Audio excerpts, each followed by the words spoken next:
Hello students, welcome back to studies. In this video, we will look into the definition of offer and the essential elements of a valid offer.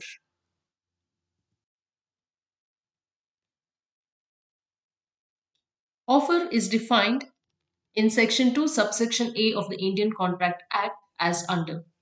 When one person signifies to another his willingness to do or abstain from doing anything with a view to obtaining the assent of the other to such act or abstinence, he is said to make a proposal. Now, when one person, that is, this person is called as the offerer, who gives the offer, who proposes. So, when one person signifies to another his willingness either to do an act or to abstain from doing. Abstain means not doing an act. And why is he signifying his willingness? So that he gets an acceptance. Assent means he gets an acceptance to such act which he is willing to do, or abstinence. Such act or abstinence, he is said to make a proposal. So, offer is when one person signifies to another his willingness to do or abstain from doing anything with a view to obtaining the acceptance of the other. This other is called as the offeree. This other person is the offeree. To such act or abstinence, he is said to make a proposal. Now, I'll give you an example for willingness to do. So, if A offers to sell his car to B for rupees 3 lakh. In this case, it is he is offering to sell his car to do something. Okay, and with an intention that he gets an acceptance from B to purchase, who is willing to purchase the car for rupees 3 lakh. Now, this is an offer. Another example would be A promises not to act under any other banner than that of B, than that of B's production house. So in this case also, A is the offerer. Okay, he promises not to act, abstain to do, abstain from doing anything, not to act under any other banner than that of B's production house. So he is promising to act only under the banners of B's production house and not to act under any other production house banner. Now, this is also an offer. So, an offer can either be to do something or not to do something. But either ways, we should be doing it with an intention of getting an acceptance from the other party. Now, such act or abstinence is called as an offer. The person to whom the offer is being made is called as the offeree, and the person who is making the offer is called as the offerer. The person making the offer is called the proposer or the offerer or the promiser, and the person to whom the offer is made is called as the proposee or the offeree. Now, when the offeree, once he accepts the offer, he will then be called as an acceptor or the promisee. Okay. How an offer is made. Now, Section 3 of the Indian Contract Act gives the manner in which an offer can be made. So, Section 9 states, insofar as the proposal or acceptance of any promise is made in words, the promise is said to be express. Insofar such proposal or acceptance is made otherwise than in words, the promise is said to be implied. So the offer can either be an express offer. Express offer is it has to be made orally, okay, or in written format. So if the offer is done orally or by written format, then you call it as an express offer. In case it is inferred from the conduct of the parties, from the behavior of the parties, then it is called as an implied offer. Therefore, an offer may be either an express offer or it can be an implied offer. Express offer is one which is expressed by words written or spoken. An implied offer is one which is expressed by conduct of the parties. Now, also an offer may either be a specific offer or it can be a general offer. Now, in case if the offer is made to a particular offeree, a specified offeree, in that case, you call it as a specific offer. In case if the offer is made to the public at large, to general public at large, then you call it as a general offer. So, in case of specific offer, the person, the offeree to whom the offer is being made, only he can accept the offer. Whereas in case of a general offer, anyone from the general public can accept the offer. So a specific offer is one which is made to a definite ascertained person, whereas a general offer is one which is not made to a person, specific person, but to the public at large. Let us look into the case Carlyle versus Carbolic Smokeball Company Limited. Now, this is a case that happened during the previous pandemic, that was during 1889-1890, the flu pandemic. Now, Carbolic Smoke Ball Company is a company which manufactures smoke ball, and this smoke ball is a rubber ball with a tube which is fixed to its opening. The ball is filled with carbolic acid, and the tube is supposed to be inserted in one of the nostrils of the individual, and the bottom part of the rubber ball has to be pressed. So when you press the rubber ball, the gas that is there in the ball enters the respiratory tract and flushes out all the viruses. So the company made a product called Smoke Ball, and it claimed to be a cure to influenza and many other diseases, including the pandemic flu that happened in the year 1889 and 1890. Now, this particular flu, which was a pandemic, had killed nearly 1 million people. So the company was so confident with its product that it was very sure that whoever uses this product would not catch influenza at all. So it advertises claiming that it would pay $100 to anyone who got sick with influenza after using its product, but it specified very clearly that the product has to be used according to the instructions that was given in the advertisement. Now, to bring validity to its claim, what it did was it went ahead and deposited this £100 in a bank, so that that particular money would be given as a prize money to anyone who used the smoke balls and still went ahead and got influenza. £100 reward will be paid by the Carbolic Smoke Ball Company to any person who contracts the increasing epidemic influenza colds or any disease caused by taking cold after having used the ball 3 times daily for 2 weeks, according to the printed directions supplied with each of the smoke balls. £1,000 were deposited with the Alliance Bank, Regent Street, showing a sincerity in the matter. So even though the reward money was £100, they had deposited £1,000 in the Alliance Bank to show their sincerity in the matter, because they were very confident that after using these smoke balls, no one would catch influenza. But during the last epidemic of influenza, many thousand carbolic smoke balls were sold as preventives against this disease. And also, this particular smoke ball would last a family for several months, and it was the cheapest remedy in the world at the given price.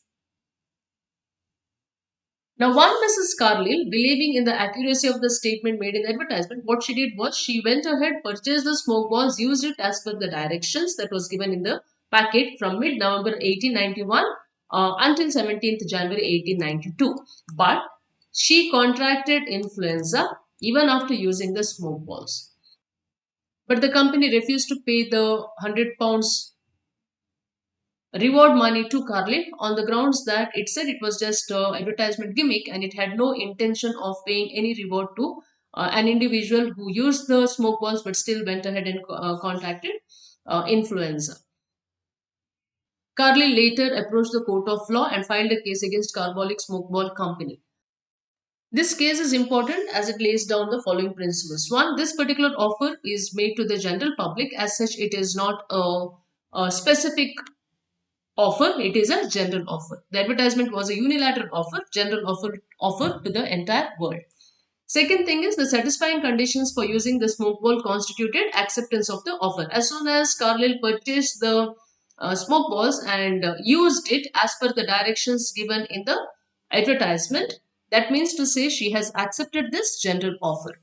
Now, this point mentions that what the company did in favor of its argument was it said that There was no specific contract with Carlyle, but then the court upheld the case saying that it was a general offer and it was not specifically made to Carlyle. Anyone, whenever it is a general offer, anyone who uses the smoke balls, the act itself constitutes a sufficient ground, sufficient acceptance of the offer. And again, when Carlyle had used this particular smoke balls, she is putting herself in a detriment position.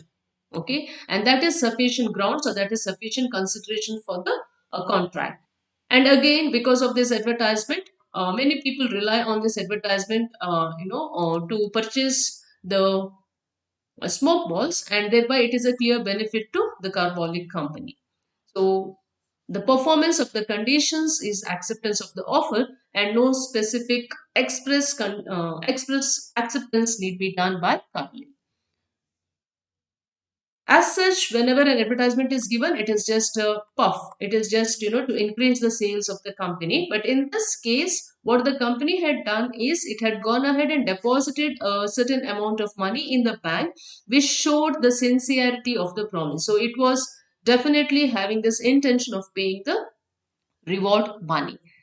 Invitation to offer may in certain cases amount to an offer. Now, in general cases, an advertisement is just an invitation to make an offer. It is not per se an offer. But in certain circumstances, when advertisement is given, and in this case specifically, when advertisement is given and when a certain amount of the prize money has been deposited in the bank, it shows that it was not just an advertisement gimmick. It was not an invitation to offer, but it amounted to an offer. It was held in the court of law that Carlyle could recover the amount. Also, we need to keep in mind agreement to agree in future does not create any obligation. You're just making an agreement to agree in future. It is not a contract. So a contract cannot be made to make another contract. You cannot make a contract now to make another contract. You can only make an agreement to agree in future. But this will not result in a contract. Let us look into the essential elements of a valid offer or legal rules for a valid offer. The offer must be communicated to the other party. So the offerer should communicate the offer to the offeree. In case the offeree is not aware of the offer, then there cannot be a valid offer. Case in point is Lalman Shukla versus Gauri Dutt. Let us look into the case details of Lalman Shukla versus Gauri Dutt. So Gauridat one fine day finds that his nephew is missing from home and there was no trace of the boy. So what he does is he sends all his servants to different places in search of the boy. And one of the servants is Lalman Shukla, who was the munim of his firm. So Lalman Shukla was sent to Haridwar and all his expenses were paid for.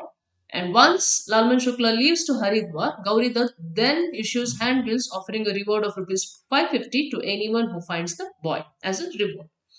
Now, Lalman Shukla traces the boy in Rishikesh and he sends a telegram to Gauridat. Gauridat, who then goes to Haridwar, gets back the boy back to Kanpur. Meanwhile, he gives Lalman Shukla a reward of 2 sovereigns and afterwards, on his return to Kanpur, he gives rupees 20 more. Lalman Shukla does not ask for further payments and he continues in the service of Gauridat for the next 6 months, and for some other reason, after 6 months, he gets dismissed from his Munim's job. After which Lalman Shukla goes ahead and files a case against Gauri Dutt for the remaining 499 rupees of the reward money which Gauri Dutt had offered under the bills that he had issued earlier. The record shows that the handbills were issued subsequently to Lalman's departure for Haridwar, and it appears, however, that some of the handbills were sent to him there as well. So Lalman Shukla, when he was in Haridwar, he also received these handbills in Haridwar. The judgment was such that the subordinate court held that the complainant will not receive the compensation. Complainant here is Lalman Shukla. So the lower court says that Lalman Shukla will not receive the compensation because offer was made after the plaintiff left and no subsequent promise was made to pay the reward. So the offer was not made known to the offeree, that is in this case Lalman Shukla. Not happy with the judgment given by the subordinate court, Lalman Shukla then goes ahead and takes the case in Allahabad High Court, appeals it in Allahabad High Court, And in the High Court also it was held that Lalman Shukla was not entitled to any remuneration because of the following reasons. One, to call it a contract, the knowledge and consent is required on a proposal. So handbill was definitely an offer, but Lalman Shukla was not aware of it, so there was no knowledge of it. And in order to constitute a contract, there should be consent for the offer. There should be acceptance. But Lalman Shukla had already left Kanpur to Haridwar, and later on only the handbills were issued. The complainant had been unaware of the reward for the specific act. He was not aware of the offer itself. Since the plaintiff had no idea of the offer at the time of the performance, it cannot be said that he accepted the offer and therefore there is no contract. No contract exists. So the appeal was dismissed by the Honorable High Court of Allahabad, and it was held that the complainant was not entitled to any reward for finding the missing child. So one of the essential element of a valid contract is that the offer must be communicated to the other party. The offer must be made with a view to obtaining the consent of the offeree. So, whenever an offer is being made, the offerer's intention should be to get an acceptance to his offer. If he does not intend to get any consent or acceptance to his offer, then there cannot be a valid offer. So, if I'm jokingly saying that I'm going to sell my N.D. Kapoor textbook of Mercantile for rupee 1, without any intention to get an acceptance from the other party, then it cannot amount to a valid offer. The offer must have its terms definite and clear. The offer should specifically mention. So, if A is offering to sell his car to B for rupees 3 lakhs, the terms of the contract has to be specifically mentioned in detail. Okay, so the offer must be in definite terms and it has to be clear. The offer must be capable of creating legal relationship. So if in case if the offer is being made with an intention of having only a social relationship and does not intend to create any legal relationship, then such offers cannot be a valid offer. Okay, now the case in point is Balfour versus Balfour. Mr. Balfour and his wife went to England for a vacation, and his wife falls ill over there and she needs medical attention. Mr. Balfour had to return back to Sri Lanka for his official work to join back to his office, and as such, the agreement between husband and wife was such that Mrs. Balfour will remain in England and get herself treated over there, while Mr. Balfour would return back to his office in Sri Lanka. Meanwhile, Balfour agrees to pay her £30 a month until she returns back and joins him. Now, this understanding was made while their relationship was fine, but later on their relationship deteriorates, and later on, Mr. Balfour stops paying this £30 to Mrs. Balfour. Mrs. Balfour files a case against Mr. Balfour asking for this £30 monthly money, and the lower court finds that there was sufficient consideration in the consent of Mrs. Balfour and thus found the contract binding. So the lower court uh, directs Mr. Balfour to pay the money to his wife. But Mr. Balfour, unhappy with the verdict given by the lower court, appeals this in the higher court, and in the higher court the judgment given was in favor of Mr. Balfour because the court upholds that when the parties had entered into an agreement, this agreement did not have any intention of creating a legal relationship between the parties. It was sort of a domestic arrangement, and as such it falls under the category of a social agreement. So there was no intention to create legal relationship, and hence Mr. Balfour need not pay this £30 a month to for the maintenance of his wife. Another essential element of a valid offer is that the offer must express the final willingness of the offerer. So he should have the willingness to place an offer, and the offer must be expressing. Expressing means it should be projecting the intention of the offerer to make the offer. Another essential element is that the offer must be distinguished from an answer to a question. So, a clear differentiation has to be made between what an offer is and what an answer to a question is. Now, the case in point is Harvey versus Pesci. Now, the facts of this case are Harvey was interested in buying a Jamaican property owned by Facey, and he sent a Facey a telegram stating, "Will you sell us bumper hall pen?" Now, this bumper hall pen is the name of the Jamaican property which was owned by Facey. Okay. So Harvey was interested to purchase this, and so he sends a telegraph mentioning, "Will you sell us the bumper hall pen? Telegraph, lowest cash price, answer paid." Answer paid in the sense for the written telegram which Faces sends replying to this question, the charges are paid. Now, Facey responded stating, "Bumper hall pen, £900." Immediately, Harvey responds stating that he would accept and asking Facey to send the title deeds.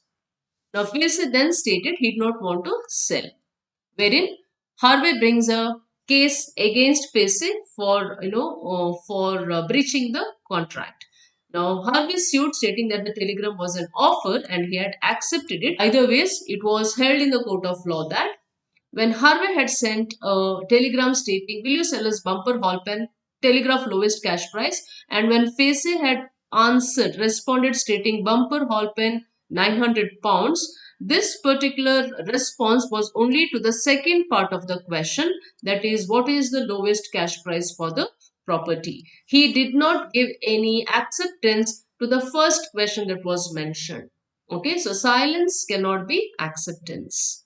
Hence, it was held that Facey was not under any obligation to sell his property to Harvey, since it was just a reply to the a question that was asked by Harvey, and he had not given acceptance per se to the offer. Another essential element of a valid offer is that the offer must be distinguished from an invitation to make an offer. So, when the shopkeeper is displaying all the commodities in his shop, he is just asking, or he is just making his intention clear, wherein he is inviting the customers to make an offer. He is not offering the commodities for sales.